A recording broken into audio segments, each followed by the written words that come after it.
और चलिए अब बात करेंगे उत्तराखंड के जंगलों में जो लगातार वनाग्नि की खबरें सामने आ रही हैं उसको लेकर। अभी भी आग का जो कहर है वो जंगलों में जारी है। पौड़ी के जंगल में तेजी से आग फैल रही है। डीएम पौड़ी ने एनडीआरएफ से भी मदद मांगी है और जल्द ही एनडीआरएफ की टीम मोर्चा संभालेगी। तो ये बड़ी खबर आपको हम बता रहे हैं। उत्तराखंड के जंगलों में आग का कहर जारी है और आग के कहर की वजह से काफी ज्यादा वन संपदा को नुकसान हो चुका है। अक्सर गर्मियों में वनाग्नि की घटनाएं उत्तराखंड में बढ़ जाती है, लेकिन अभी तक पूर्ण रूप से इन पर विराम नहीं लग पाया है। और मसूरी में वनाग्नि को रोकने के लिए बैठक का आयोजन किया गया। इस दौरान प्रभागीय वन अधिकारी और उपजिलाधिकारी ने अधिकारियों की बैठक ली और जरूरी दिशा निर्देश भी दिए।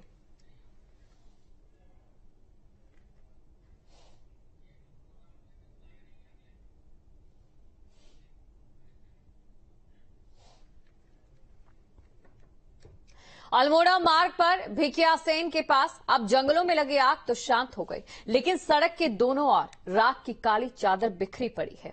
तस्वीरें आपके सामने हैं। सड़क का ये हिस्सा भी आप देख सकते हैं किस तरीके से वनाग्नि ने यहां पर सब कुछ जलाकर राख कर दिया है। जिन जीव जंतुओं का ये पहाड़ और ये वन का क्षेत्र आसरा। मैं इस समय अल्मोड़ा जिले में हूँ, भिकियासैंण से कुछ पहले, और ये रास्ता, ये मुख्य मार्ग है, ये जो रामनगर से भिकियासैंण को जोड़ता है, रानी खेत वाले एक जो मुख्य मार्ग है उसमें कनेक्ट करता है। आग लगी थी, बुझ गई, लेकिन निशान बाकी हैं और ये पूरी तरह से ये सारी की सारी नीचे तक जितनी वनस्पति थी वो जल गई। और ऐसा कोई एक स्पॉट नहीं है कुमाऊं में, ऐसे सैकड़ों स्पॉट हैं जहां बहुत जबरदस्त तरीके से आग लगी। पेड़ पौधे सब जल गए, राख हो गए। और पेड़ पौधे ही नहीं, जो बर्फ, जो हरी घास की, हरे हरे पेड़ों की जो चादर पर्वतों के ऊपर बिछी हुई थी, आप ऊपर की तरफ पर्वतों को देखिए और इधर भी, यहाँ भी ये सब जितना ब्लैक स्पॉट आपको दिख रहे हैं उस तरफ भी, तो ये सब जले हुए पहाड़ हैं। यहाँ बहुत कल जबरदस्त आग लगी थी। ये सड़क के इस पार भी, यहाँ भी आप देख सकते हैं, यहाँ से आग चली। यहाँ भी वही है जो महेश खान में होता है। यहाँ हाइट बहुत है और हाइट के साथ, जहाँ हाइट होती है वहाँ हवाएं बहुत तेज चलती हैं और जब हवाएं तेज चलती है एक छोटी सी चिंगारी को भी प्रचंड ज्वाला में बदल देती है। आप इस वैली को देखिए कि इसकी खूबसूरती, आप ये आग की हम बात कर रहे हैं, लेकिन इस वैली को आप देख सकते हैं कितनी खूबसूरत वैली है, कितने अच्छे वहाँ खेत खलियान हैं। और कुछ टूरिस्ट प्लेस भी लोगों ने बनाने का एक जो है प्रयास किया है, कुछ बने भी हैं, कुछ लोग और भी बना रहे हैं।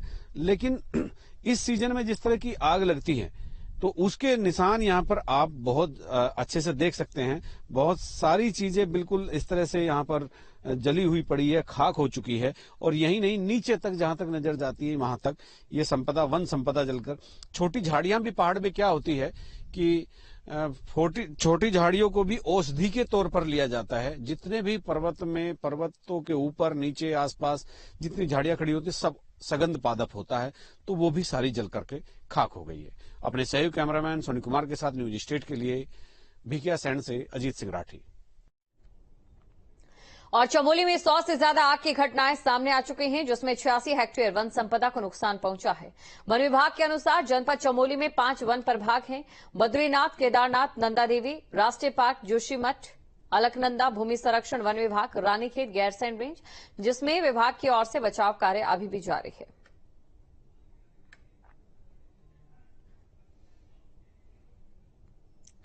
पूर्व केंद्रीय मंत्री और सांसद अजय भट्ट नैनीताल के आग प्रभावित महेश खान क्षेत्र का जायजा लेने पहुंचे और इस दौरान उन्होंने कहा कि नैनीताल और आसपास के क्षेत्र सुरक्षित हैं।